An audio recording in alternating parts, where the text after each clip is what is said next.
So if I get you correctly, do not come to America except you're trying to help the foundational Black Americans as an African or as an immigrant.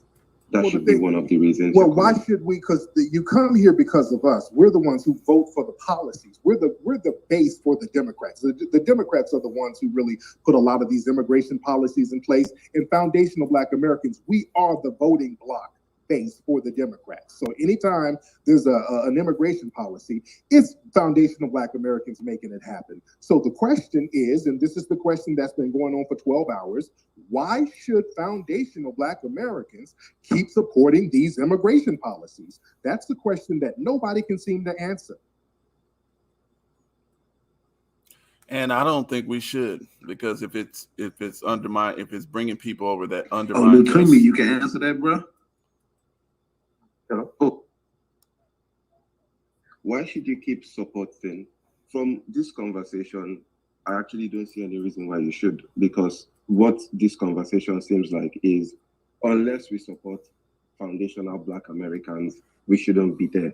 We shouldn't come. That's right. We shouldn't come to America to try to be great. Or they don't. These are selfish people that come here. Better, even though we come from countries where corruption rules the day. It's the order of the day. Everyone's acting like. So instead of dealing with corruption, they run here and corrupt our system.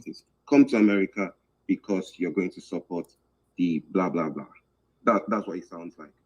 Well, it sounds like I'm asking a question which we've asked all day. We've asked this question for 12 hours, and nobody can give a. No, and my answer is: you said, "Why should you keep supporting?" And I said, "Don't." That's the answer. Don't. There you go, and we good. All right, you said don't, and we won't. Hi, you guys. Hello, My dear. name is Kay, and I am going to tell you guys what I think. Okay. Messi, what the hell is Messi? I don't even know. So, I am Gullah Geechee, but right now I'm in Denver, Colorado. Whoop, whoop. All right, so let me tell you guys something. It is not anything personal. It is not anything personal. As far as the immigrants out there who is taking it personally, it's not, okay? If you even look at the genetic composition of African Americans and the descendants of Africans Americans, you would know that there is literal traumatic stress markers in our genes from slavery. And that causes this is what's going on, guys. Press the like, press the share. This is a Twitter space, this conversation talking about immigration. And it's nothing personal.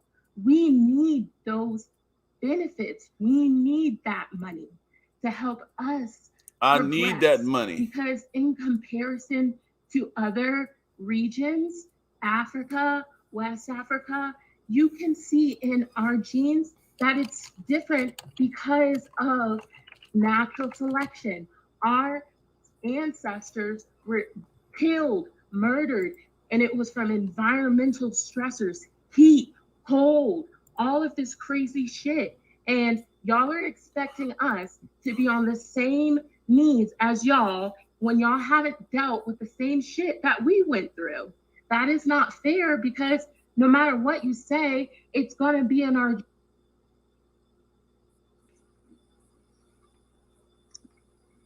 I don't know what happened. Yeah, go ahead, Uber. Okay, my answer to the question, it's I'm going to indirectly answer the question, because someone migrate to a destination or go somewhere through get to a destination or go somewhere through a channel. Okay, I am a Nigerian and I got here through my mother. Okay, so people come to the US. I may decide to come to the US, okay, through a different channel. Okay, but I think the Black people are getting it all wrong. I think they're channeling their grievances in the wrong direction. I think the way forward for Black people is to invest in themselves. We blame people, we blame other people for our problems.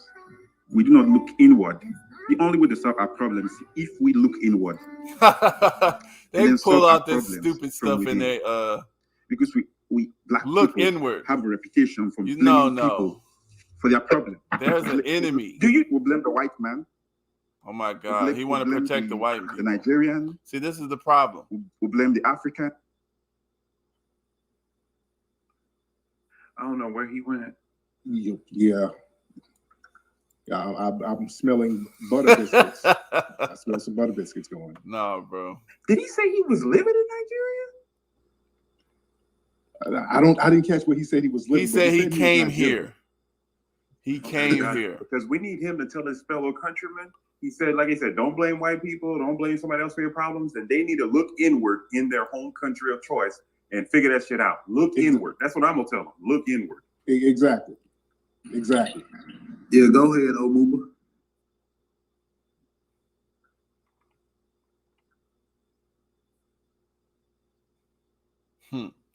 Yeah, it's interesting. Omuba, it's on you.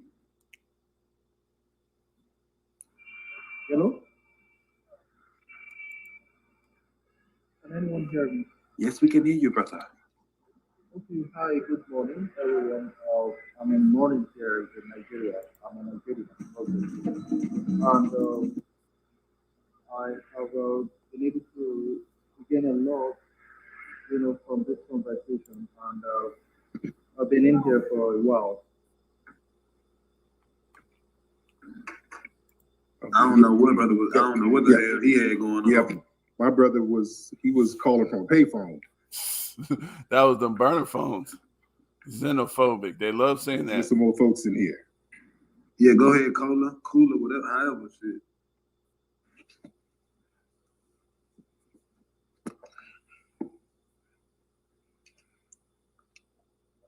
Cola 2. Hello? Hello, guys. Can you hear me? Yeah, we can hear you. Who's speaking? My name is Kola. I've been listening for a few minutes, and I wanted to, add one or two things. I have a few questions myself, actually. When you say foundational Black Americans, what did you mean? Foundational Black Americans, those are Black people who built America, Black people who did not immigrate here, Black people who are the foundation of the United States of America. So you mean the Africans who were brought to the U.S.? 3% of Africans who were enslaved were brought to the United States. Did you know that? Say it again.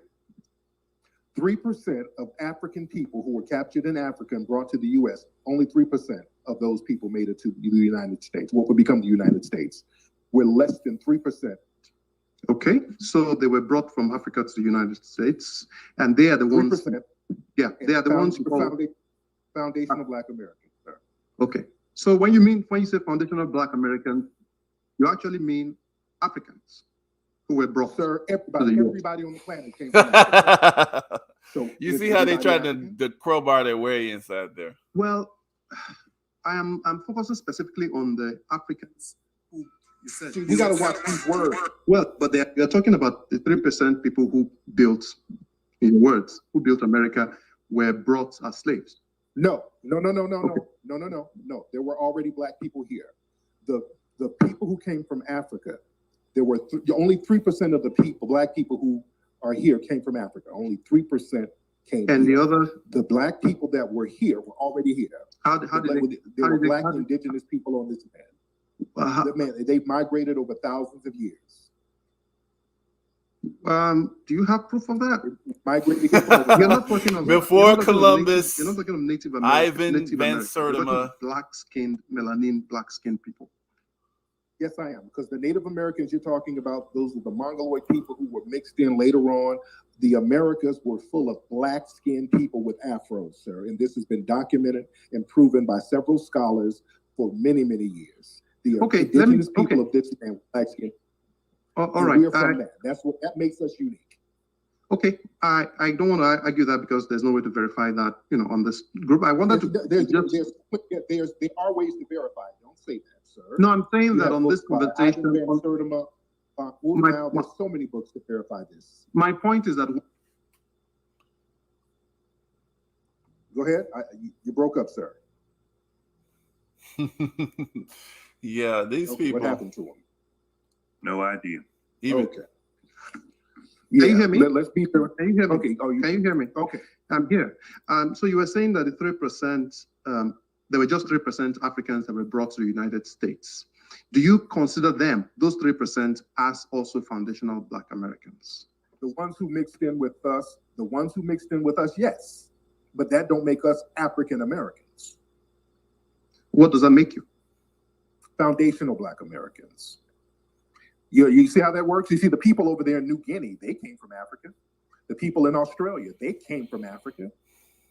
The people in Hawaii, they came from Africa. The people in India. People in Fiji came from Africa at one point, but then they became Fijians over a period of time because they became culturally different. Same thing with foundational Black Americans. We've become culturally different. Now, we're still relatives in the same genetic sense, but culturally, we're a different group. We're foundational Black Americans. See, the African American thing, that was a con game that they kind of ran on us to make us equivalent to immigrant groups. See, we've just figured out that con game. You understand? Well, when you say that, it sounds like you're saying that people who migrate from Africa want to be African Americans. I don't think so. Many people who migrate from Nigeria, Ghana, whatever, they call themselves Nigerian American or Ghanaian Americans. I don't think they call themselves African Americans. Or they call themselves Black. That's the point. Just Black. I didn't say American. that. I didn't say that at all, sir. I don't know where you got that from. I understand they call themselves by whatever country they're from or whatever tribe they're from, and our tribe is foundational Black American. You see? He can't get through that argument. When you migrate to different places, certain groups, certain tribal groups, they take on certain cultures, certain neurological differences, certain eating patterns, and certain things happen. Different things change to create different cultures for different groups that make them unique or different from the next group.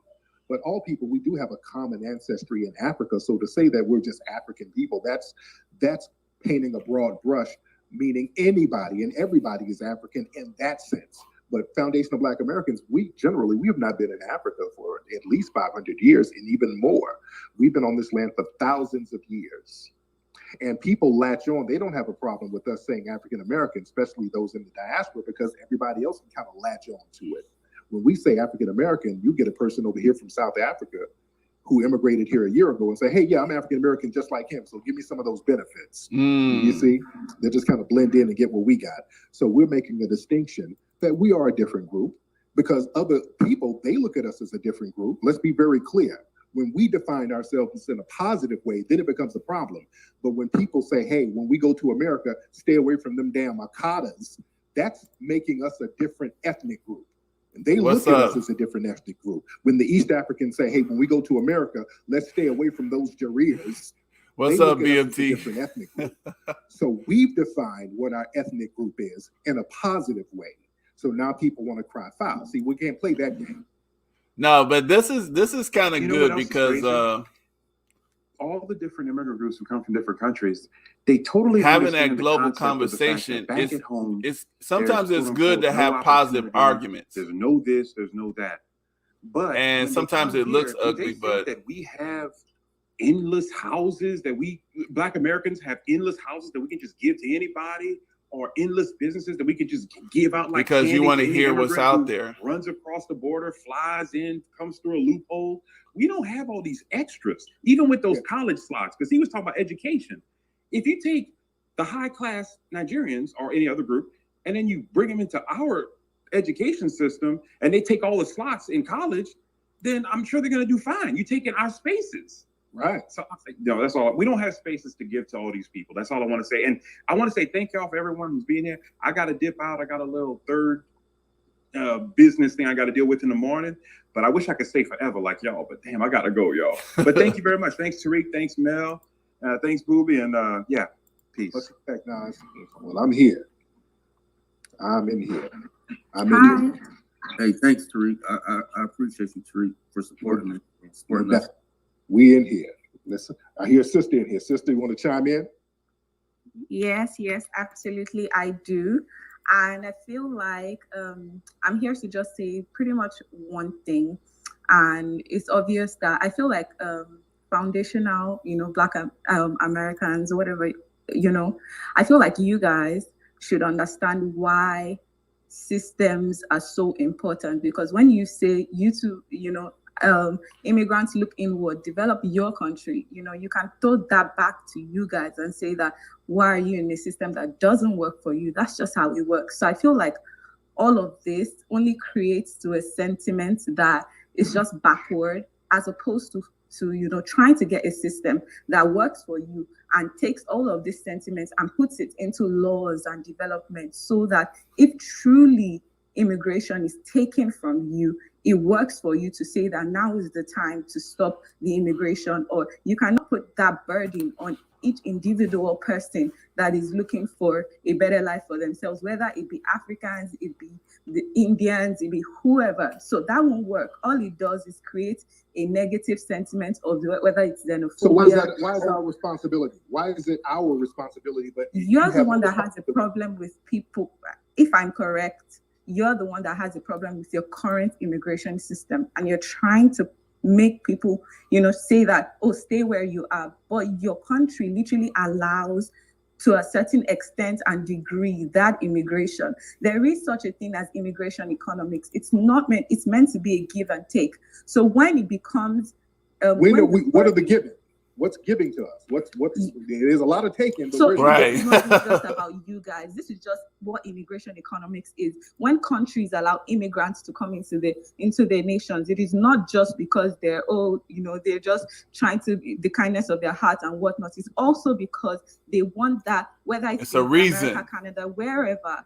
They want that value as well. And it is meant to, the value that you get from that the investment is meant to go into your communities. What's going on, guys? Press the like, press the share. The other guy was saying, I'm gonna do a separate show on this, but I just wanted to record some of this here because we do need to understand this system. You cannot hold immigration. It is our business. What immigration does. When we look at Pookie and Ray Ray, when we look at our situation, how about stay where you are and whatnot and develop that? I don't blame the people themselves, because I don't agree with necessarily battling the immigrants themselves, but we know who creates these policies. Ma'am, what do you think slavery is? What are you talking about? What do you think slavery was? Slavery was colonialism times 10. Okay, nobody. I agree with some of that. Nobody is. The thing is, these people, I don't really fault them directly, because they've benefited, and of course they're gonna naturally that makes us have these kind of arguments because they want to keep their situation. They're feeling threatened. Why am I fighting with the person called these individuals won't be threatened, but what's going on, these type of people, these are the educated class of their country. Their countries are suffering because they are running away from their problems. There are brain drain on their countries. They get educated, but they don't go back and build those skyscrapers where they live. I just wanted to say, man, y'all keep. And these people at the same time are here to fight us. Nobody has been slandered at all. Exactly. Still, nobody has answered the question to the room at all. This whole time. And this is by design. And this is the reason why we end up infighting all the time, because we don't necessarily go straight for the root. As a deflection away from the real question. People come in, well, there's a lot of hatred and there's a lot of... And nobody hates them. Nobody hates them. Foundational Black Americans, we have... I don't hate them. I love them, Like I said earlier. But of course, I understand that they're going to have this argument. Anybody in the diaspora. The question is, why should we keep putting all of this energy into supporting immigration? What benefit are we getting? That's not a resentful question. That's just a very logical question that nobody can seem to answer from the diaspora. And they keep deflecting, talking about resentment. Which I like Twitter Spaces. I'm going to start doing Clubhouse to see what's going on over there. A lot of the resentment comes from people who come over with we got to stay away from the Akata, even though we're getting all the benefits that the Akata built and worked for. That's the resentment. That's the mentality that has been detrimental to the relationship between Black people in the diaspora and Foundation of Black Americans, if we're going to be very honest. So we are just asking the question, what benefits are we getting as Foundation of Black Americans? No resentment, no hatred. We're not calling people names. We're not disparaging anybody. But what we're seeing is a lot of entitlement. This whole thing is, well, damn it, we're suffering where we're from. So how come you should help us? You should do all this for us. Why shouldn't you? It's that type of thing. And then when we say, well, how come you ain't helping us? And how come you're not doing anything for us? Oh, you sound xenophobic. So we have a lot of gaslighting and projecting here. And that's one of the problems. Sorry, I'll just respond and then I'll go off. It's not really gaslighting, but what I would say is, I'll just give an example. I feel like the reason for all this is because white supremacy has kind of created a system that can easily make it look like immigrants can come from third world countries or wherever they can come from and, you know, get ahead in a race that is for you people. And I feel like, honestly, like I will use Canada as an example. I don't expect Native Canadians, for example, or what, you know, Native Canadians to, you know, be let me say, quote unquote, as, you know, questioning or be threatened, you know, by immigrants from third world countries, because they have a system that protects them and puts them ahead in a certain light. So this question that you're asking, that you've been trying to find an answer for, should be directed towards your system. Individuals cannot be held responsible. Yes, you want that communal feel, but how many people, okay, let's say on this space you get a few hundred or 1,000 Africans with a sentiment, because the only reason we would have a sentiment is because the color of our skin is similar, but you will not, or like the same, you will not expect the same from, you know, a lot of other immigrants that are coming in, looking out for themselves. The only person that can actually be held accountable are the people putting in those, you know, those laws in place and whatnot. So yes, the sentiment can be there, but what do we do about it? I'm not going to stay in my home country because I'm trying to look out for, do you get what I mean? That's just where it is. I'll take my leave now. Thank you. Bye-bye. Thank you, dear. Okay, so the question is, what's wrong with them looking out for themselves? Okay. Yeah. Nothing. And the same question applies to us. What's wrong with us? They feel threatened, and they feel. I understand how they feel. It's a logical. But when you look out for yourselves, you're just trying to see. They have a logical understanding of what's being said, but emotionally, their emotions are telling them something different. So they have to argue. So it's a very uncomfortable position because they know that what's being said is true. And so that kind of threatens their position. But these individuals will not be threatened, but it's pushing them to start to develop their own nations, because these are actually the leaders of their own nations, but they're taking the easy route. That's really the real narrative that we're pushing. What we're doing now as Foundation of Black Americans, and we're in the process of doing this, we're focused, laser beam focused on getting reparations for Foundation of Black Americans at this point, tangible resources for Foundation of Black Americans. So we're not going to support immigration right now. We're not going to support all of these other sideline issues that really don't benefit us. As a group, collectively, there's enough of us on code who's going to support reparations at this juncture. But also, it's just a cultural thing. The Foundation of Black Americans are recognizing who we are and what we need to do to make sure that we're good, because we just can't let people keep eating off us and nothing is brought back to the table. No group can sustain itself like that. That's a parasitic type of relationship, and you just can't let people treat you like a host while they just eating off you. Okay. Sorry for cutting you short. I think I get where you're going. And I am happy to hear that the Foundation of Black Americans, you have finally, discovered an identity, because I know there have been issues with identity crisis and all of that. Now, you see the slight insult. You see the insult. Identity issues. When you talk about migration, migration is not just beneficiary to me, the migrant. It is also beneficiary to the system. What do I mean? Last year, even the UK made provisions for doctors. She tried to crowbar her argument in. Why was that? Because they had a shortage of doctors. They did not have enough doctors. There was a pandemic. So they needed extra hands. Why didn't they look out for people in the UK? It was because people in the UK were simply not qualified, so that they had to go to Africa to go source out for doctors. Now, this is also what is happening in America. So wait, they had to go to Africa for doctors, but how come doctors aren't in Africa taking care of Africa?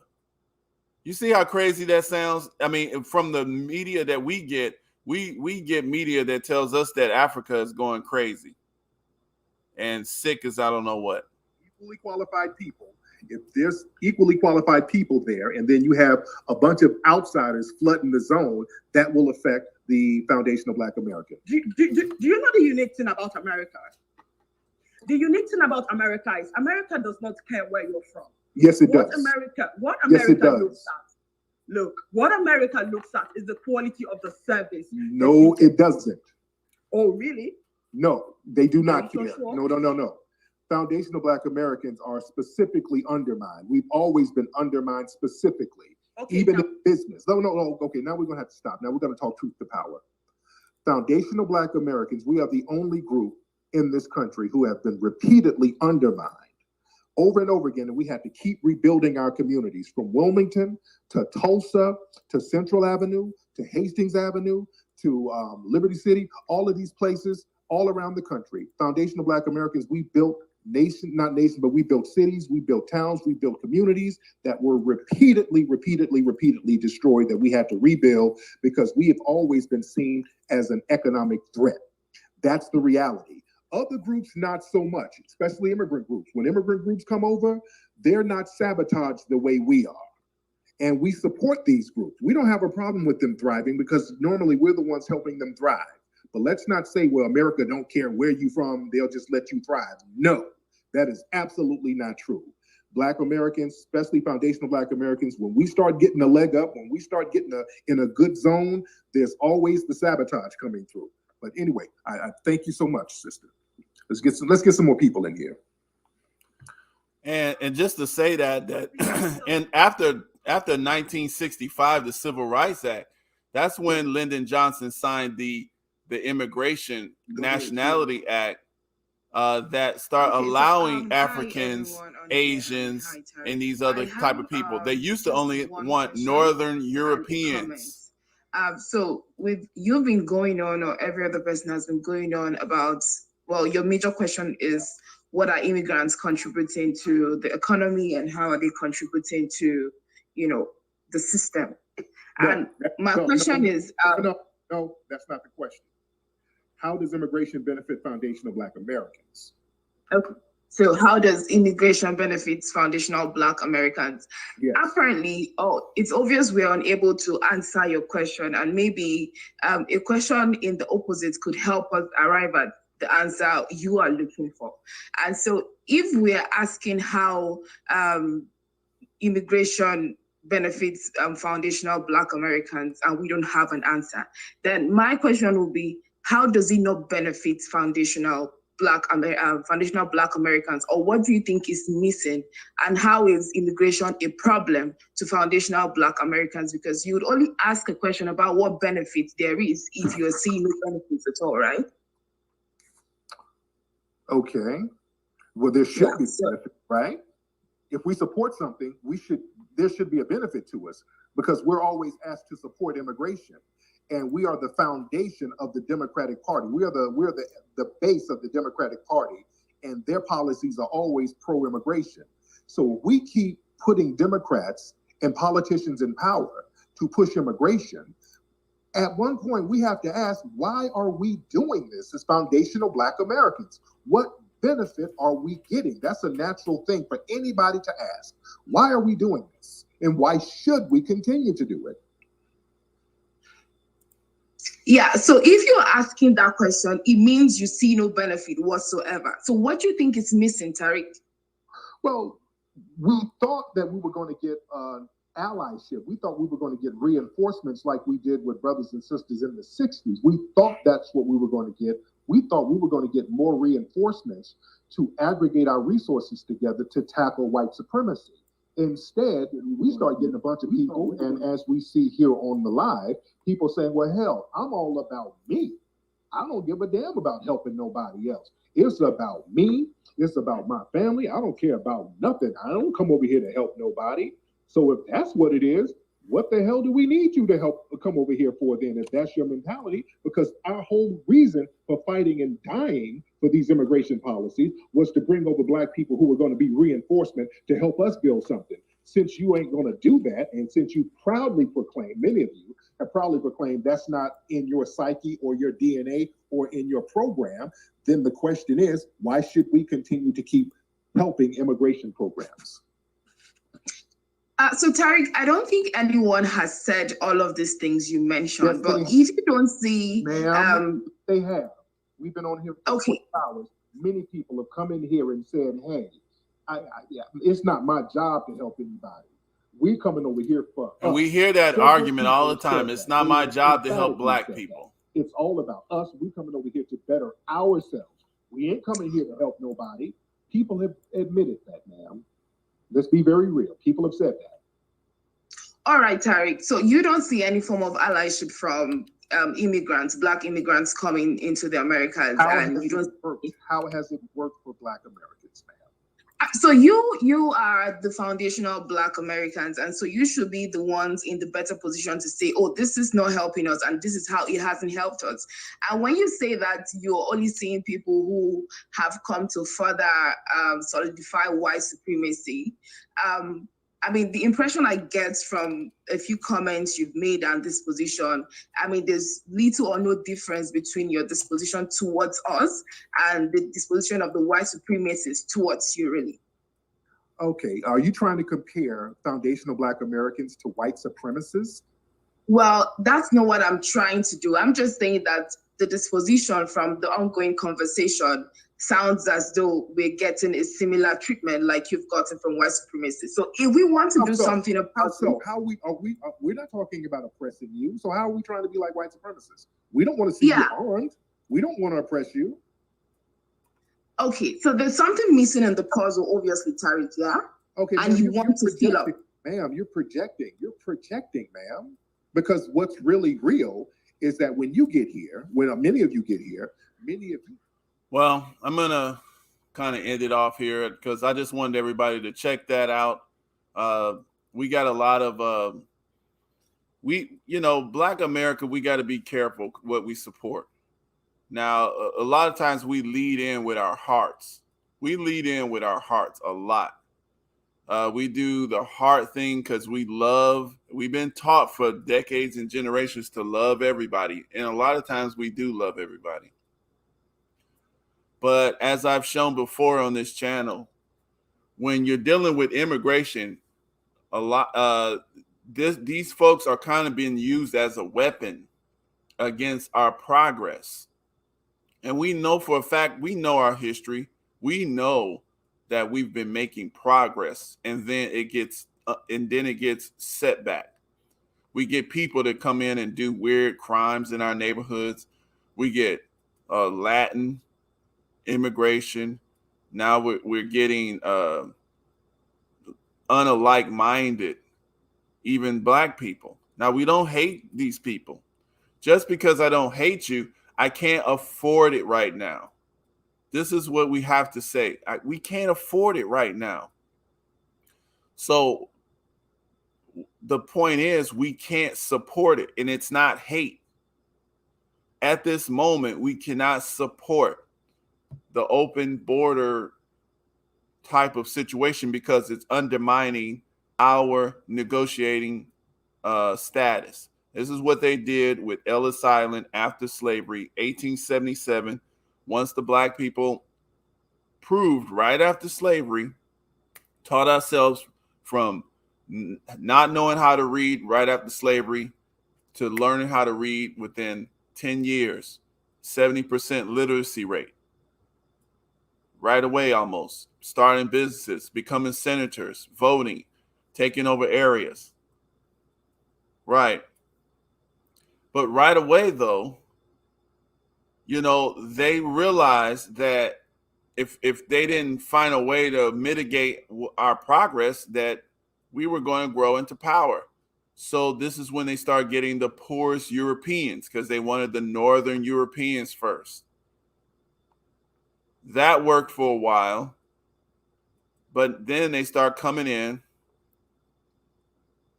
Then they start coming in with other immigration policy after the 60s, especially after the Black Power and after these after the Black Power and after the Civil Rights generation. Then we start getting this other immigration policy. And I'm just going to play something from here just to show you guys. Hold on a second. I can't show that. They don't want you to talk about the Rona.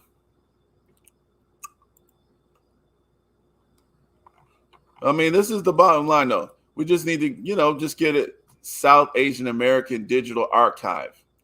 So before 1965, remember what was happening in America during the 65? Dr. King, civil rights, March on Washington, you know, Black Power, all of that was going on. Lyndon Johnson, they came up with this strategy on how to deal with Black people in America. This is where this immigration policy comes from. That's where it's coming from. They got to change. We had too much unity. Now we can start letting the Asians in. Now we can start letting the all this other peoples in.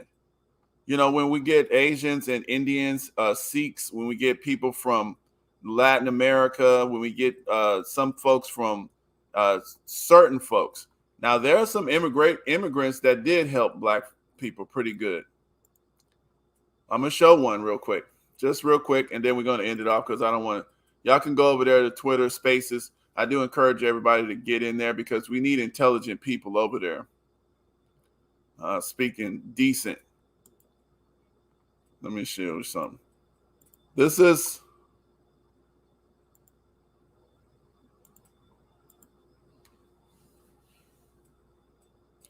So,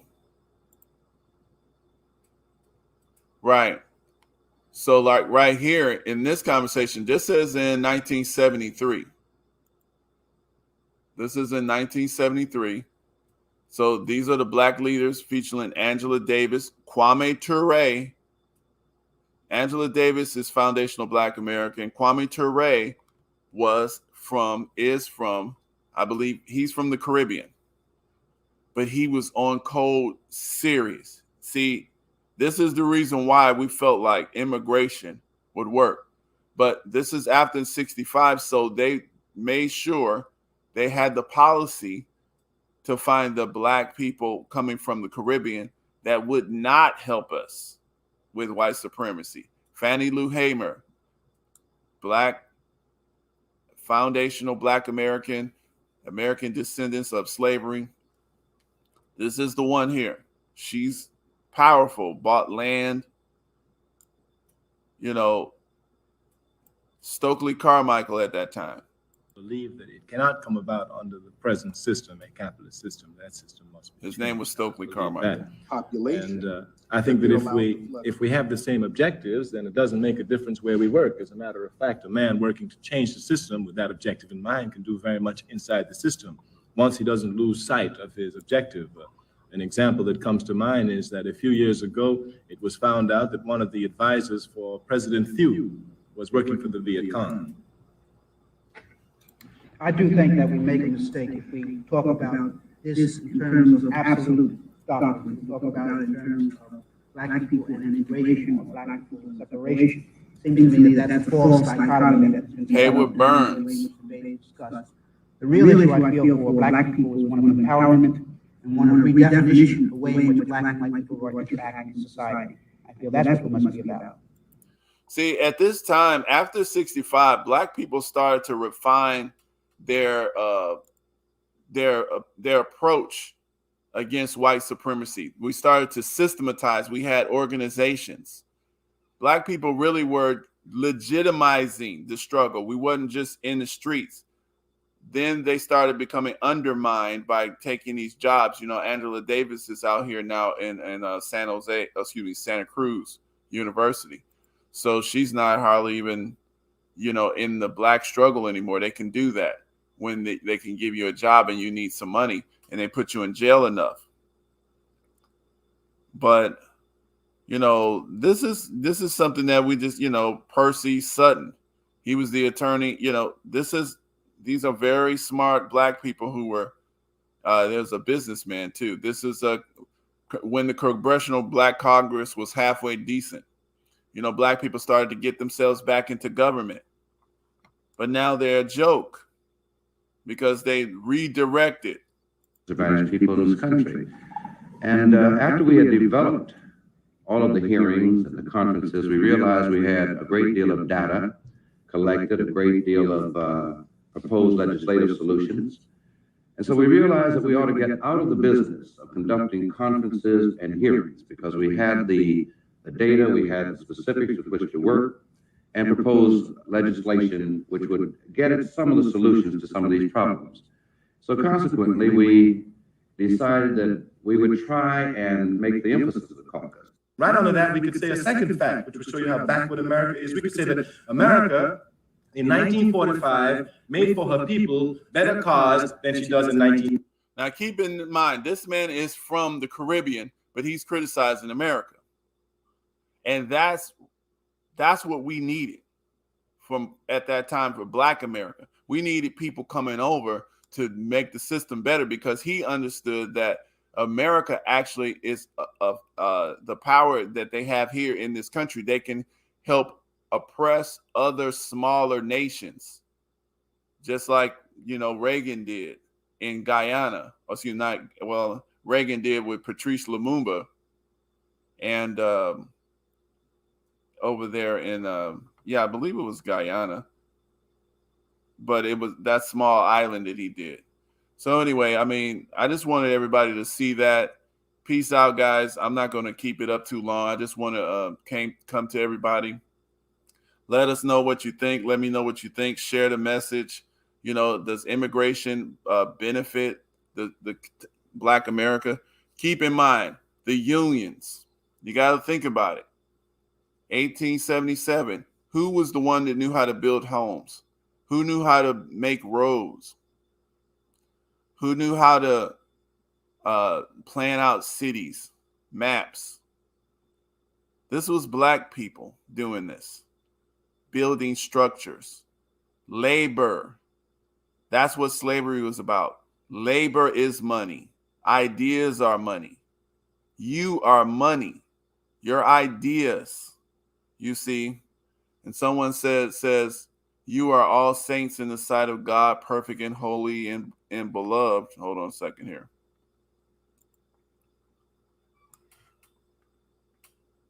And beloved, we are more than conquerors in Christ Jesus, who loves us and gave his life for us. That's fine. But are we going to give our lives for? Are we going to take that? Are we going to follow that? Or are we just going to sit there worshiping? We have to follow that example. And we have to plan ourselves out because we can't be scared of oppression. You have these other immigrants continue to talk about this corruption in their country, corruption. But how are they dealing with the corruption? They just run away. So we get all the runaways. And then they feel no obligation to go help their own nations, but they feel no obligation to help Black Americans. They feel no obligation to develop and stop corruption all over the world. We can't esteem these type of people. We want to esteem the people who want to change things. After 1877, the labor had to be replaced. So they brought the Europeans in, the poor Europeans. After when Black people and even the Europeans started to do the union riots and stuff in the 60s, in the 50s, they had to replace the labor. And they had to replace the political support. So they start bringing in outside. They start bringing in the Asians. They start bringing in these other people. They screen them. So, you know, this is a topic we gotta be involved in this type of topics. If we're not involved in this type of conversation, these type of topics, then everything gets done to us and we don't see our place in it. All right, guys, peace.